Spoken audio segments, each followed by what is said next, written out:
안녕하세요. 볼리의 통기자입니다. 오늘은 나폴리 전술에 대해서 설명을 해보는 영상을 준비했습니다. 그동안 경기 직후에 만드는 어떤 브리핑, 현지 반응 소개 영상 같은 경우는 좀 딱딱한 톤, 브리핑 톤으로 많이 얘기를 했지만 오늘은 제가 설명을 좀 길게 해드려야 되는 그런 일이기 때문에 조금 더 편안한 말투로 여러분께 얘기를 해보려고 합니다. 나폴리가 현재까지 총 13경기를 치렀어요. 리그 9경기, 챔피언스리그 4경기, 그리고 무패 행진 달리고 있죠.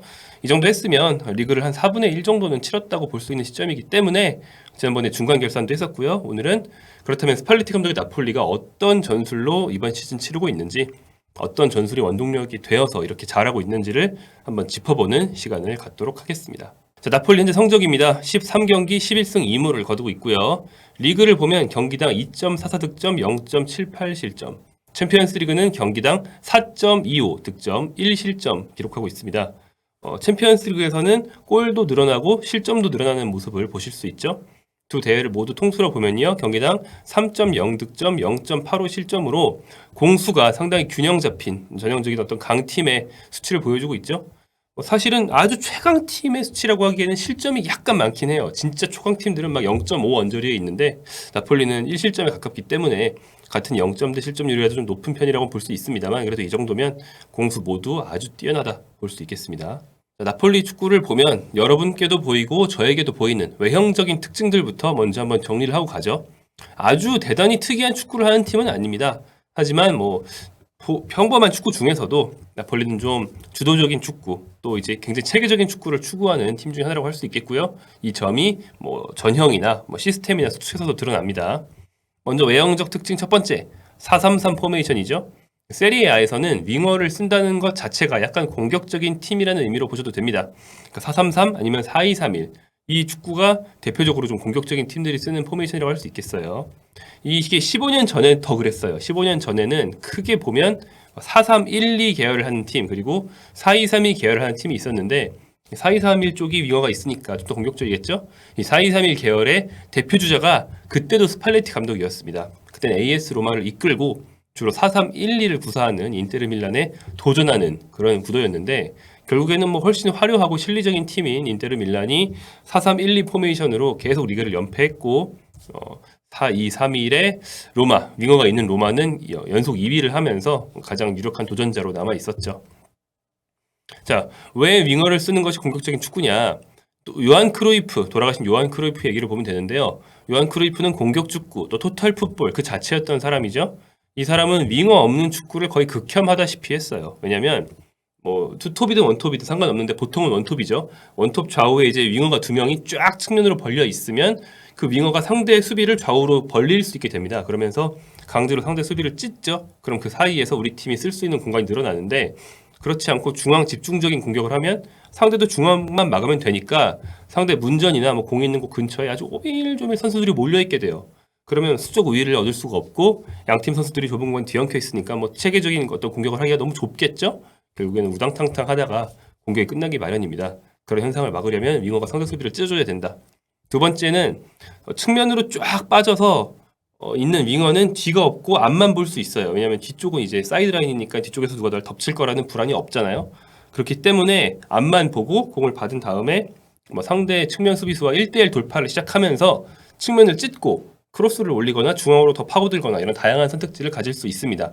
이게 호나우지뉴, 메시, 네이마르, 로번, 리베리 정말 수많은 지난 10년, 20년 동안 가장 뛰어난 선수들이 보여줬던 그런 플레이죠. 측면부터 찢고 중앙으로 들어오면서 패스든 슛이든 한다.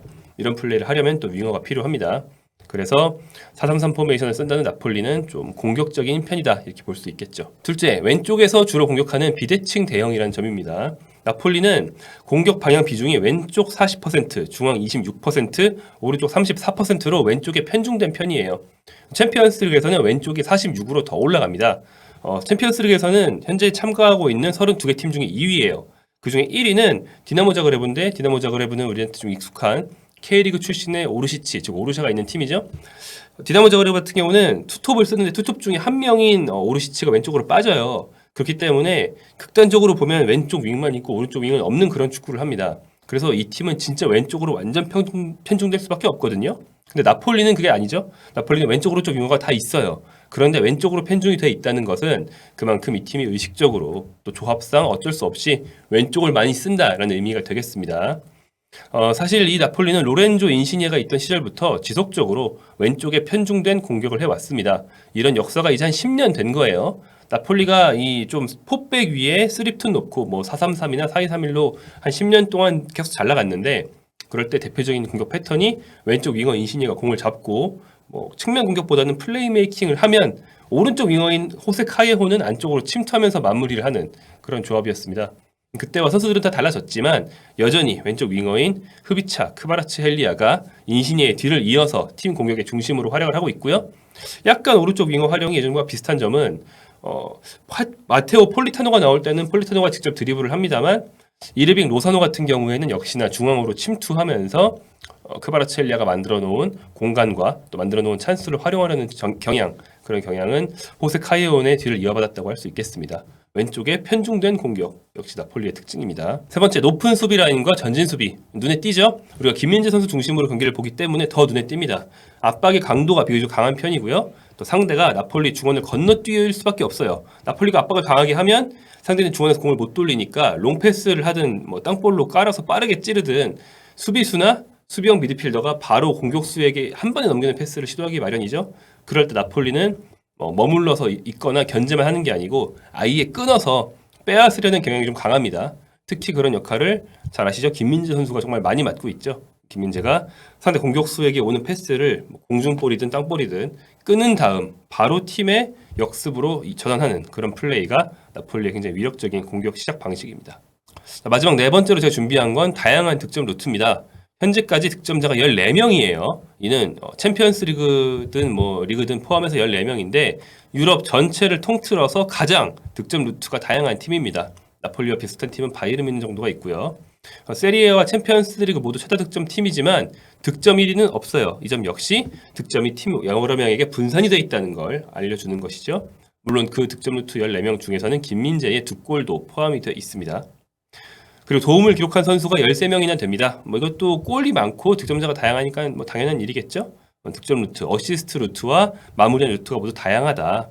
그렇게 득점이 분산되어 있다. 이것이 나폴리의 특징입니다. 자, 나폴리 축구를 일목요연하게 확인할 수 있는 수치들을 좀 준비해봤습니다. 나폴리는 세리에아와 챔피언스리그를 분리해서 수치를 보면 굉장히 많은 분야에서 최상위권을 달리고 있는데요. 하나하나씩 보죠. 먼저 점유율과 패스 성공률, 패스 관련된 대표적인 두 가지 지표에서는 세리아에서는 탑이에요. 세리아에서는 패스 성공률이 1위, 점유율은 2위입니다. 그런데 챔피언스 리그로 가면 둘 다 오히려 중하위권이에요. 특히 패스 성공률 같은 경우는 3% 정도? 3.7%네요. 그리고 점유율은 거의 10%가 쫙 떨어지는 걸 볼 수 있죠. 챔피언스 리그와 세리아에서의 어떤 경기하는 양상이 좀 달라집니다. 공중볼 획득은 대체로 중상위권이라고 볼 수 있고요. 슛이나 유효슛은 어느 대회에 나가든 최상위권이죠. 세리아에서 슛 횟수와 유효슛 횟수 경기당 횟수입니다. 둘 다 1위고요. 챔피언스 리그에서도 슛 2위, 유효슛 1위로 역시 최상위권입니다. 그리고 보시면 챔피언스 리그에서는 슛이 2위라고 하지만 세리아에서보다 수치는 높아요. 그렇죠? 세리아에서는 경기당 슛 19회, 챔피언스 리그에서는 20.5회로 더 늘어났고요. 유효슛은 크게 늘어납니다. 세리아에서는 6.2회, 챔피언스 리그에서는 9.3회. 경기당 슛을 20번 정도 해서 9번 넘는 유효슛을 한 거니까 거의 절반에 가깝죠. 상당히 결정력이 좋은 나폴리 선수들이라고 보시면 되겠습니다. 다음 드리블 두 대회 모두 상위권이고요. 도움, 골이 많으니까 당연히 도움 횟수도 많을 수밖에 없습니다. 키 패스도 마찬가지고요. 팀 골이 워낙 많으니까 이게 높을 수밖에 없어요. 그리고 공탈취와 가로채기 이 두 가지는 수비적인 기록인데 보시면 생각보다 높지가 않습니다. 터클 성공 횟수라고 할 수 있는 공탈취 횟수나 가로채기나 둘 다 중하위권에 가깝다고 할 수 있고요. 그리고 마지막으로 슈터용 부분이 상당히 재밌는데 세리아에서는 거의 상대에게 슛을 주지 않는다. 반면 챔피언스리그에서는 좀 많이 준다. 이렇게 보실 수 있겠습니다. 순위를 보시면 좀 많이 낮죠. 자, 이처럼 세리아에서는 거의 모든 항목이 상위권이에요. 그러니까 패스, 슛, 수비는 좀 덜합니다만 패스와 슛 이런 좀 공격적인 부분, 패스 전개적인 부분에서는 거의 모든 지표에서 나폴리가 1위나 2위를 찍고 있습니다. 하지만 챔피언스 리그에서는 그렇게 점유율이나 패스 성공률이 높지 않은데도 슛은 많이 하고 골은 많이 넣는다. 조금 더 실리적인 축구도 가능하다는 걸 볼 수 있고요. 그렇다면 나폴리 축구는 딱히 점유의 바탕을 둔다거나 패스가 반드시 잘 돌아야만 성립이 한다거나 뭐 그런 컨셉이 확실한 축구는 아니라고 할 수 있습니다. 뭐 어떤 컨셉보다는 팀 자체의 역량이 있어서 챔피언스리그에서는 원래 컨셉을 좀 버리더라도 성적이 잘 나는 그런 축구라고 볼 수 있겠죠. 자, 나폴리 축구의 한 가지 콘셉트가 발견되지 않는다면 그렇다면 나폴리 축구의 원칙은 뭘까요? 원칙에 대해서는 이야기를 할 수 있습니다. 스팔레티 감독이 직접 자기 입으로 최근 이야기를 해주기도 했어요. 가장 마지막 경기였던 아약스전 이후에 스팔레티 인터뷰를 보면요, 이렇게 말했습니다. 축구에 더 이상 시스템이란 존재하지 않습니다. 상대가 남겨놓은 공간에 대한 문제만 있을 뿐이죠. 그 공간을 빠르게 차지해야 하고 공격할 시점을 알아야 합니다. 압박을 당하고 있을 때조차 행동에 나설 용기가 필요합니다. 이 말은 용어가 좀 달라지긴 했지만 사실상 현대 축구의 기초인 포지션 플레이를 설명한 말 그 자체라고 보셔도 됩니다. 포지션 플레이를 하는 감독이라는 거는 뭐 그냥 현대 축구의 상식적인 가장 기본적인 축구라는 그런 감독이라는 거고 뒤처지지 않았다. 평범한 축구를 잘 구현한다라는 얘기가 되거든요. 그렇다면 포지션 플레이는 무엇인가? 과거에는 포메이션이라는 시스템에 따라서 각 위치별로 선수들의 역할이 다 정해져 있었죠. 하지만 최근에 과르디올라 감독을 비롯한 좀 더 이제 연구를 많이 하고 진보되어 있는 감독들은 포지션에 별로 구애받지 않는, 그러니까 선수들이 경기 시작할 때 정해져 있는 위치에 별로 구애받지 않는 축구를 만들기 위해서 많은 노력을 합니다. 경기장에 거점이 몇 개 있어요. 뭐 이를테면 왼쪽 측면에 거점이 있고 그 안쪽에 거점이 하나 더 있다 그러면 보통 이제 좀 뻣뻣한 팀에서는 왼쪽 측면 공격은 윙어만 하겠죠. 하지만 포지션 플레이를 하는 팀은 유연하게 계속 위치를 바꾸면서 상대가 비워놓은 거점이 어딘지를 파악하고 그쪽으로 공을 보내기 위해서 노력을 합니다. 그래서 뭐 때에 따라서는 포지션을 바꾸다 보면 중앙 미드필더가 측면으로 나가서 윙어 자리에서 공격을 할 수도 있는 거고, 그러면 원래 윙어였던 선수는 조금 더 안쪽으로 들어온 거점을 차지하면서 이 선수와 호흡을 맞추게 되는 거죠. 이런 식으로 공 주위에 있는 주요 거점들을 확보하고 상대가 놓친 선수들을 만들어내는 거죠. 이렇게 거점들을 옮겨 다니면서 포지션 체인지를 계속 하면서 공을 돌리다 보면 상대가 놓친 노마크 상태의 선수가 나오겠죠? 그럼 그 선수를 최대한 활용해서 이득을 보는 것이 포지션 플레이의 기초라고 보시면 되겠습니다. 자, 이 원칙이 나폴리에서 잘 적용되고 있는 대표적인 포지션은 이제 미드필더입니다. 나폴리는 주로 4-3-3을 하니까 미드필더가 3명이죠? 그러면 제일 후방에 있는 후방 플레이메이커가 로버트카, 수비형 미드필더지만 패스 공급, 이렇게 위치 선정 위주로 하는 선수고 거침 수비 좀 덜한 선수죠. 로버트카가 뒤에 있고요. 그 앞에 좌중간에 보통 지엘린스키, 우중간에 보통 안기사가 배치되기 마련이죠. 역삼각형입니다.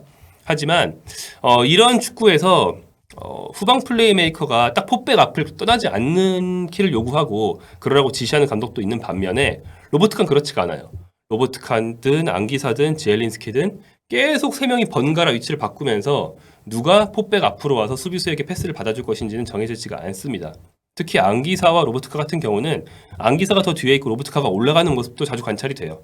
공격할 때뿐 아니라 수비할 때도 마찬가지인데 로버트카가 많이 올라가서 압박을 할 때도 있고요. 그러면 안기사가 자연스럽게 뒤를 봐줍니다. 이렇게 위치를 좀 정해두지 않고 자유롭게 공을 돌리다 보면 누구 한 명이 자유로워지고 그럼 그 자유로운 선수가 스루 패스나 드리블 전진을 통해서 빠르게 득점 기회를 만들어낼 수 있는 거죠. 특히 이제 나폴리에서는 구조상 또 선수들의 특징상 로버트카가 주로 공을 돌리고 안기사가 이제 공을 운반하면 그 두 선수에게 쏠린 수비와 이제 포지션 체인지 과정에서 만들어진 어떤 자유로운 포지션이 지엘린스키에게 제공된 경우가 많습니다. 그럼 지엘린스키는 자신에게 찰나에 생긴 그 압박이 없는 상황을 이용해서 어시스트나 득점을 올리곤 하죠. 그리고 이제 로버트카뿐 아니라 김민재, 라흐마니 두 센터백 역시 마찬가지죠.